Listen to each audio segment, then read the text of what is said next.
नमस्कार मित्रांनो, महाराष्ट्र शासनाच्या एका जी.आरच्या अनुषंगाने मी आज आपल्यासमोर बोलणार आहे। हा जी.आर आहे 5 ऑगस्ट 2024 रोजी महात्मा गांधी राष्ट्रीय रोजगार हमी योजनेच्या संदर्भात आहे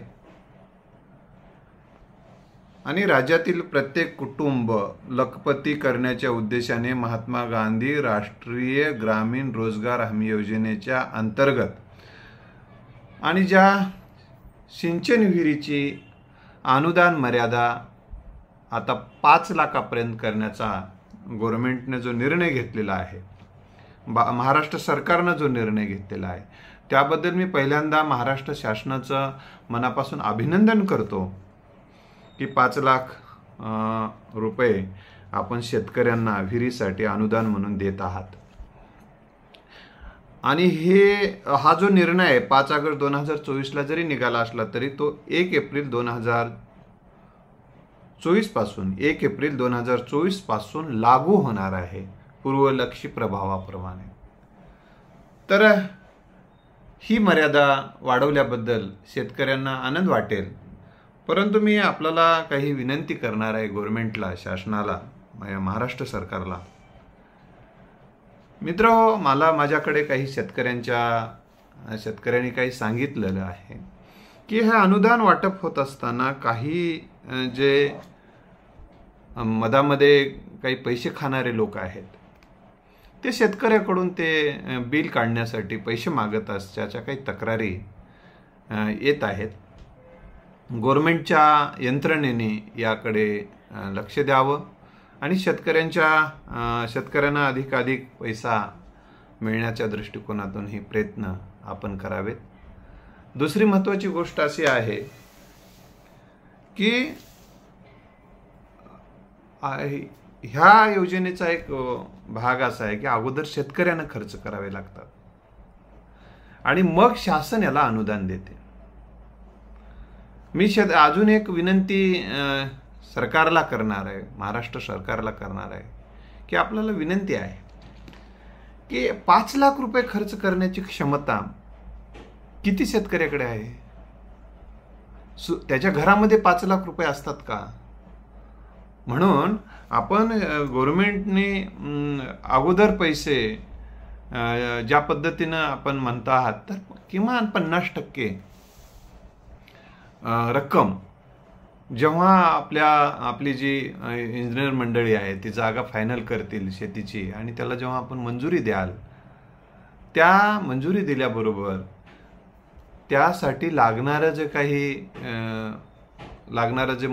द्यावं लागते पैसे त्यांना, शेतकऱ्यांना, ते शेतकऱ्यांना पैसे देण्यासाठी आपण काही प्रमाणात तरी किमान अनुदान शेतकऱ्याच्या खात्यावर काम सुरू होताना किमान 25% तरी किमान त्यांच्या खात्यावर हे पैसे वर्ग करावेत आणि मग 25%चा खर्च त्यांनी दाखवल्यानंतर त्यानंतर मग 25% करावेत आणि मग त्याला अशा पद्धतीनं करावा अशी एक विनंती आहे।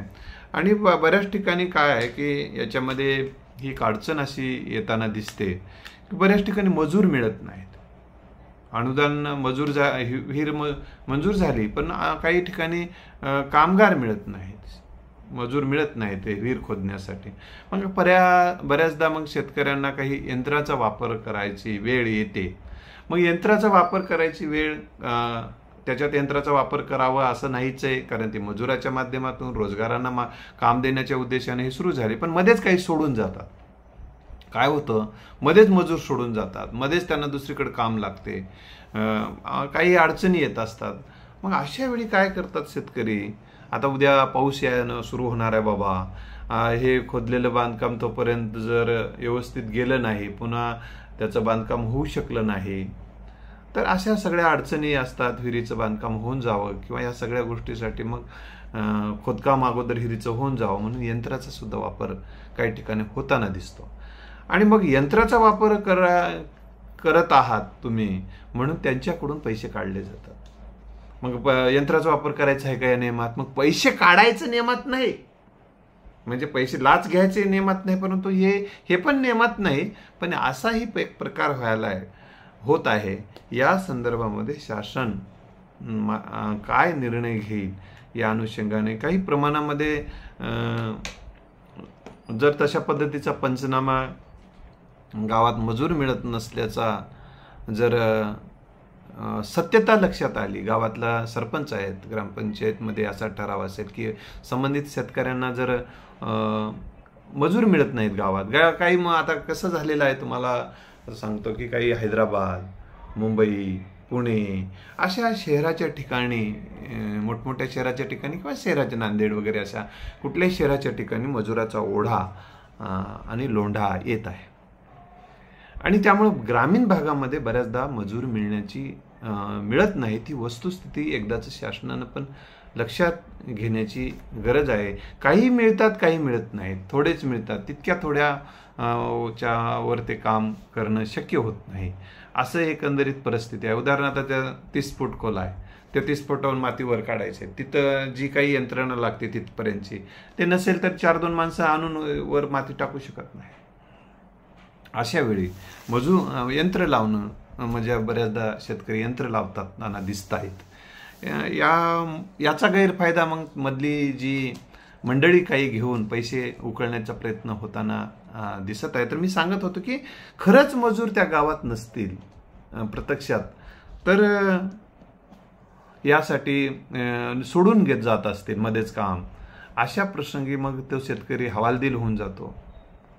अशा प्रसंगी शासनाने त्या गावातील ग्रामपंचायतीचा ठराव आहे, तो ठराव घ्यावा आणि खरंच मजूर नसल्यामुळे मजुरी त्यांना यंत्र वापरण्याची परवानगी द्यावी. तर यामुळे काही शेतकऱ्यांना याचा फायदा होईल. आणि हा मंजुरी जर मिळत असेल की यंत्र वापरण्याची काही अपवादात्मक परिस्थितीमध्ये, तर अपवादात्मक परिस्थितीमध्ये हा जो यंत्र वापरण्यामुळे जो व्यवहार काही लोक करत आहेत त्याच्यापासून सुटका व्हायला मदत होऊ शकेल असं मला वाटते. आणि शासनाने काय, शेतकरी बऱ्याचदा माझ्या निदर्शनास आलेला आहे की काही शेतकरी आपल्याला मंजूर झालेले आहे, मग या सोयऱ्याकडून पैसे घे, त्या सोयऱ्याकडून पैसे घे, किंवा याकडून व्याजानं पैसे घे, अशा पद्धतीनं पैसे उचलत आहेत. आणि मग त्या खात्यावर ते शासनाचे जे काही हप्ते आहेत ते तातडीने मिळत नाहीत, त्यामुळे व्याज वाढून जाते.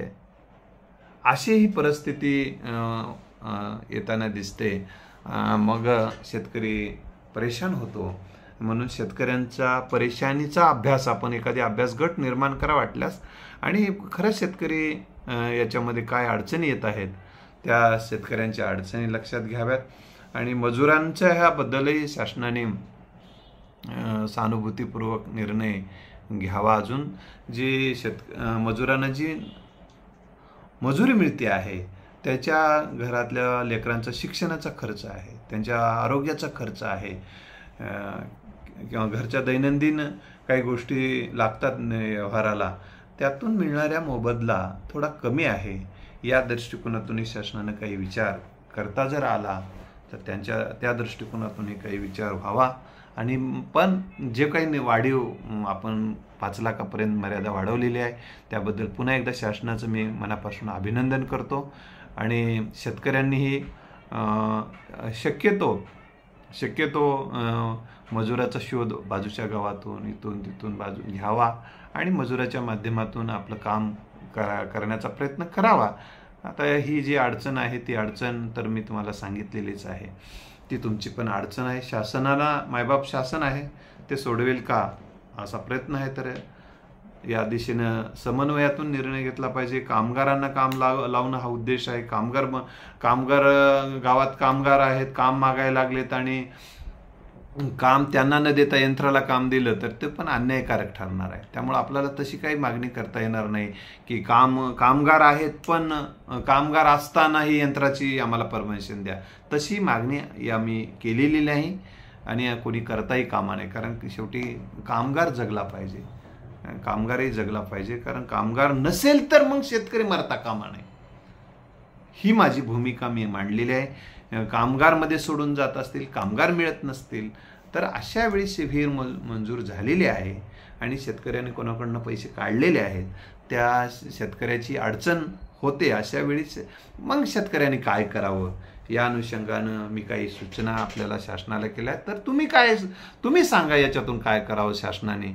या संदर्भात शासनाकडे हा प्रश्न आहे की शासनाने अशी कोंडी होत असेल शेतकऱ्यांची, कामगार मिळत नसतील, अर्धवट काम सोडून ते निघून जात असतील, अशा वेळी मग काय करावं? त्यांना कामगारांना कुठून आणावं? आणि दुसरीकडून कामगार आणल्यानंतर त्या वाहनांचा जो खर्च आहे, समजा 10 कोसावरून 20 कोसावरून जर कामगार आणायचाच प्रयत्न केला एखाद्या शेतकऱ्यांनी, मग त्यांना जर गाडी वाहन बांधलं, त्या वाहनाचे पैसे कोण द्यायचे? ह्या सगळे प्रश्न उपस्थित होताना दिसत आहेत. तर या सर्व प्रश्नांचा सहानुभूतीपूर्वक आपण विचार करावा. आणि मग वाहनासाठी खर्च देणार असाल किंवा मग शासनाने सर्वे करून द्यावा. मी अजून एक विनंती शासनाला करेल की कामगार उपलब्धी आपण करून द्यावी.